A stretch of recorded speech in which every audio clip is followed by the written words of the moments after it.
E aí pessoal, beleza? Max aqui de novo. E aí, você sabe a diferença entre socialismo e comunismo? E por que essa ideologia, todas duas, socialismo e comunismo, são uma péssima ideia, velho? Eu vou explicar agora por quê. É o seguinte, o comunismo, ele é um fim, ele é a total estatização dos meios de produção.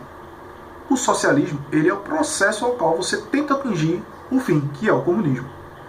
Ou seja, o socialismo, ele é uma forma de tentar atingir o comunismo, enquanto o comunismo ele é a própria finalização dessa forma. Você pode dizer que todo socialista é comunista e que todo comunista é socialista. Não há nenhuma incoerência em dizer isso, não. Pois bem, por que essas ideologias são uma péssima ideia? Porque o socialismo, o comunismo, a partir de agora eu vou usar só o termo comunismo. O comunismo em si, ele parte da premissa de que tudo pertence ao Estado.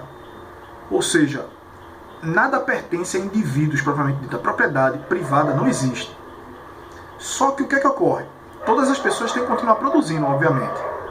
E suponhamos que dois indivíduos, imagina uma situação hipotética, onde dois indivíduos entrassem num litígio, numa disputa qualquer. O indivíduo A produziu mais do que o B. E o A diz que, por ter produzido mais, ele quer ficar com excesso de sua produção. E o B diz, não, porque de acordo com o comunismo, todos são iguais. E todos devem receber a mesma quantidade, independente de quanto você produziu. O indivíduo A vai insistir na sua afirmação, não, eu quero o meu excesso, o excesso é meu, eu produzi mais, você produziu menos e o meu excesso é meu. Vai ter que vir uma terceira pessoa para poder criar essa igualdade artificial, porque se a igualdade fosse natural, a princípio o indivíduo A seria até incapaz, por definição, de produzir mais do que o indivíduo B. Se ele produziu, portanto a igualdade já não é natural.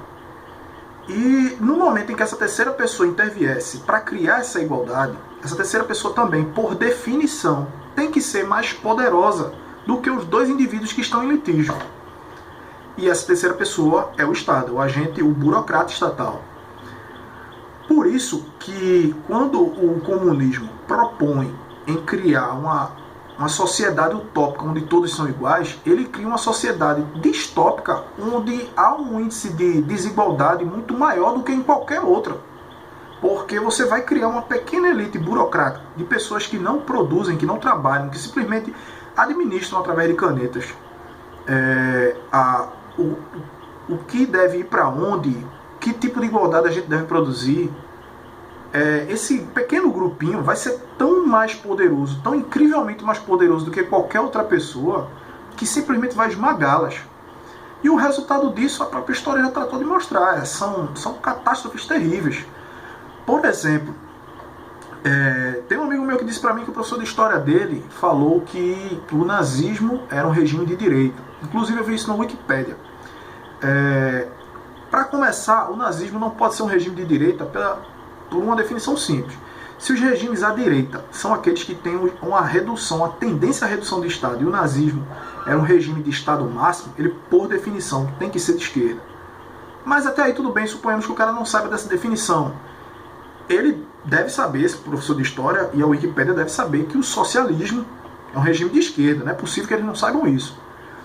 E se o socialismo é um regime de esquerda, o nacionalsocialismo, que é o nome do nazismo, nacionalsocialismo, tem que ser, por definição, de esquerda, já que ele é um tipo de socialismo.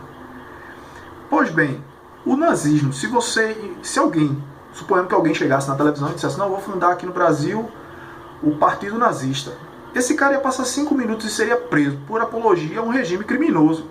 E é para ser preso mesmo, porque o nazismo matou 6 milhões de pessoas. É gente pra caramba. Para você ter uma ideia, a maior passeata popular que teve aqui no Brasil, desde a criação da nossa república, foi essa agora do dia 15, que foi a passeata Fora Dilma, Fora PT. Teve 2 milhões de pessoas. Tem gente que diz que teve 3 no Brasil todo, mas enfim, imaginemos que teve 2 milhões de pessoas. O nazismo sozinho matou 6 milhões de pessoas. Ele matou 3 vezes o valor dessa passeata. Imagine aquela quantidade de pessoas na rua, aquilo tudo cadáver espalhado. É gente para não se acabar mais. Só que nós temos aqui um partido chamado Partido Comunista. Inclusive, um dos grandes expoentes dele aí é a senhora Jandira Fegali, né? Aí a gente tem um partido comunista, e eu sempre achei isso muito estranho, porque só Stalin, na União Soviética, matou 35 milhões de pessoas. Ele matou mais do que 5 vezes mais do que 5 nazismos. Ele conseguiu fazer 5 holocaustos. E até hoje essa ideologia ainda é defendida, essa ideologia. E isso eu estou falando na União Soviética, porque se a gente contar na China de Mao Tse-tung matou 60 milhões de pessoas. 60 milhões é 10 vezes, são 10 holocaustos. E o holocausto deu 3 vezes a passeada que a gente teve aqui. É um número absurdo. Isso, se você somar a aplicação dos regimes comunistas pelo mundo, você vai ver só em Stalin e Mao Tse-tung, a gente já vai para 95 milhões, que é 35 milhões eu sou péssimo em matemática, me desculpe, 35 milhões de Stalin mais 60 milhões de Mao Tse-tung. Se você somar com os de Fidel Castro em Cuba, que é uma ditadura até hoje, soma com os da Venezuela, soma com aqueles pequenos países da África, e todas aquelas fotos que você vê de gente passando fome de país africano, todos esses países são regimes comunistas, socialistas. Você soma com Pol Pot, você vai ver, o número vai passar de 100 milhões de pessoas. E o bizarro disso tudo é que essa ideologia ainda continua sendo defendida. Aí alguém pode chegar e perguntar, caramba, se isso falhou miseravelmente na história, por que esse negócio ainda continua sendo defendido? É porque o comunismo, ele é um método de ascensão de poder que funciona implacavelmente bem. Ele consegue, como eu já havia dito, fazer uma pequena minoria ascender de uma forma meteórica para um controle absoluto sobre a população. A prova disso é a própria Coreia do Norte, por exemplo, onde a gente aqui no Brasil acha alguns absurdos quando a gente escuta as leis do cara que ele inventa lá. Kim Jong-un inventou uma lei que no dia que o avô dele morreu, eu não sei qual é a data, não é permitido rir, falar alto, cantar ou ouvir música.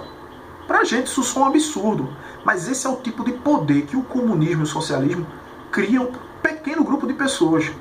Como ele funciona incrivelmente bem para esse tipo de fim, essa ideologia continua sendo defendida, curiosamente, por pessoas que têm muito dinheiro.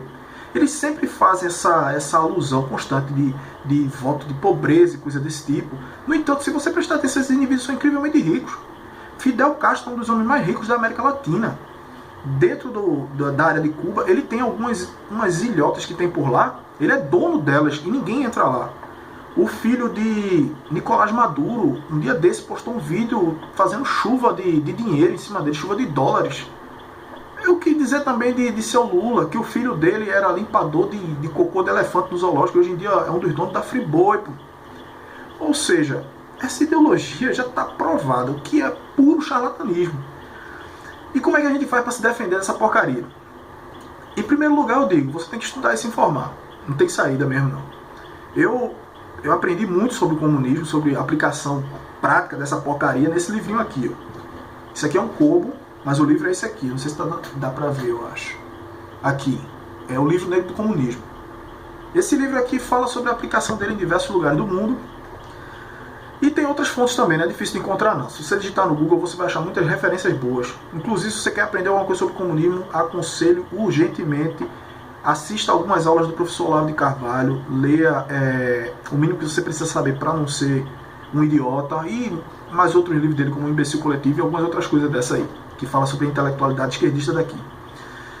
E quando você souber também, faça o favor, informe as outras pessoas, como eu estou fazendo nesse vídeo aqui. E também, velho, sei lá, compartilha esse vídeo aí, me ajuda a informar esse pessoal, beleza? O recado era esse aí, espero que eu tenha ajudado. Qualquer dúvida, estamos aí.